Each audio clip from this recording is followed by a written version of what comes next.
నమస్తే అండి. నా పేరు నాగబాబు, కాకినాడ జిల్లా నుంచి మాట్లాడుతున్నాను. ఈరోజు మాట్లాడేది ఈ యొక్క జనగణన డేటా వాటి మీద. అయ్యా పవన్ కళ్యాణ్ గారు, ముఖ్యంగా మీకే చెప్తున్నా, ఎందుకంటే మీరు ఇప్పటి వరకు జరుగుతున్న పార్టీలకు విభిన్నంగా, కులాలకి మతాలకి అతీతంగా మీరు మీ యొక్క రాజకీయ ప్రయాణం సాగుతుంది కాబట్టి మీకు సూచన చేసుకుంటున్నా. ఎందుకంటే ప్రతి పంచాయతీ గ్రామ వార్డు దగ్గర నుంచి కార్పొరేషన్ వార్డు వరకు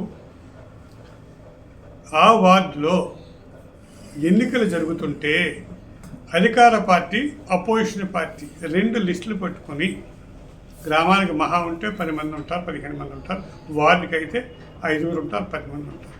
వీరు ఇలా లిస్టు చూసుకొని ఈ ఓటు మనకు పడదు, ఈ ఓటు మనకు పడద్ది అని చెప్పి టిక్కు పెట్టుకొని వారు ఎలక్షన్ చేసుకుంటూ వచ్చేస్తున్నారు. ఈ ఇంటూ కొట్టిన వ్యక్తులు పైకి శిల్పిస్తారు, కానీ వారికి ఏ విధమైన పార్టీ నుంచి సహకారం అందదు. ఓన్లీ వాళ్ళు వాడుకోవటమే. అది వేట దాకా జరుగుతుంది. ఇక ఇంకో విషయం ఏంటంటే,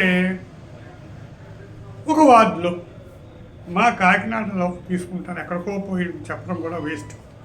జగన్నాథపురంలో కొన్ని వార్డుల్లో ఒక 5,000 మంది ఆ వార్డు జనాభా ఉంటే, ఆ యొక్క మత్స్యకార వార్డుల్లో 5,000 మంది మత్స్యకార సోదరులలో వారు 3,000 మంది ఉండొచ్చు మత్స్యకార సోదరులు. సెకండ్ ఇంకో ఇతర బీసీలో, కాపులో ఇంకో 1,000 మంది ఉండొచ్చు. రిమైనింగ్ ఇంకో 1,000 మంది ఇంకా మైనారిటీ వాళ్ళు ఉండొచ్చు.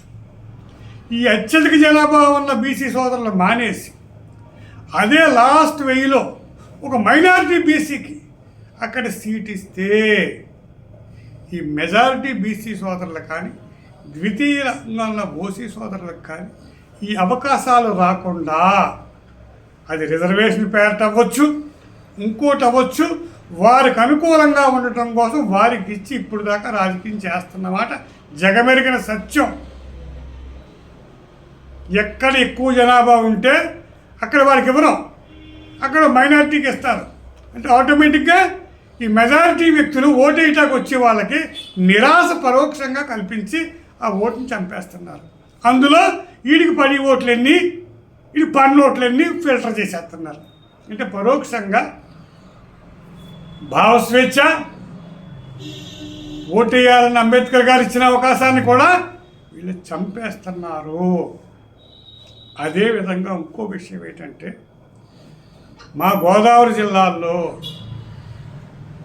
ఎమ్మెల్సీలుగా చిన్న కాన్వెంట్ స్థాయి నుంచి ఈవేళ డ్రీమ్డ్ యూనివర్సిటీలు వచ్చేసి వారు ఎమ్మెల్సీలుగా నెగ్గి, తండ్రి కొడుకు కూడా నెగ్గిన రాజకీయంలో ఒక సామాన్య టీచరు, ఆర్ఎస్ఆర్ మాస్టారు, ఉభయ గోదావరి జిల్లాల మధ్యలో యోధులు ఇలాంటి వద్దండుల మధ్య ఆయన వేళ నెగ్గటానికి కారణం డబ్బు ధనబలం ఏమీ లేదు. నిజాయితీ గల కార్యకర్తలు, నిజాయితీ గల టీచర్లు, అలాగే ఆనాటి ముఖ్యమంత్రి చంద్రబాబు నాయుడు గారు వ్యక్తిగత పర్యవేక్షణ మీద who is the right person అని వారికి అవకాశం ఇచ్చారు. అత్యధిక జనాభా గల ఆర్ఎస్ఆర్ మాస్టర్, కాపు సామాజిక వర్గం, యువతల పక్క ఒక రాజుగారు, ఒక రెడ్డి గారు. అంటే అత్యధిక జనాభాకి ఇది నిజాయితీ వ్యక్తి, ఇతనికి ఇస్తే న్యాయం జరుగుద్ది, ఈజ్ ఎ కమిటెడ్ పర్సన్ అని చంద్రబాబు నాయుడు గారు గుర్తించారు. ఆవేళ నేను ఓటేసిన వ్యక్తిగా నా అనుభవం, వారిని తీసుకుని మీ దగ్గరికి వచ్చాం. మేము ఒక విషయం మీద డైరెక్ట్గా చంద్రబాబు నాయుడు వెళ్ళి మేము ఈడబ్ల్యూఎస్ పర్సంటేజ్ కోసం ఆయనతో చర్చించి, దిండి నాగ రమేష్ గారు, ఆర్ఎస్ఆర్ మాస్టారు, నాగబాబు అనే వ్యక్తి డైరెక్ట్గా చంద్రబాబు నాయుడు గారు ముఖ్యమంత్రి రాత్రి 10 గంటల సమయంలో వారికి ఇది విషయం, ఈడబ్ల్యూఎస్ వస్తుంది, మీరు కొంచెం మా జాతికి న్యాయం చేయండి అని చెప్పాము ఓసీకి.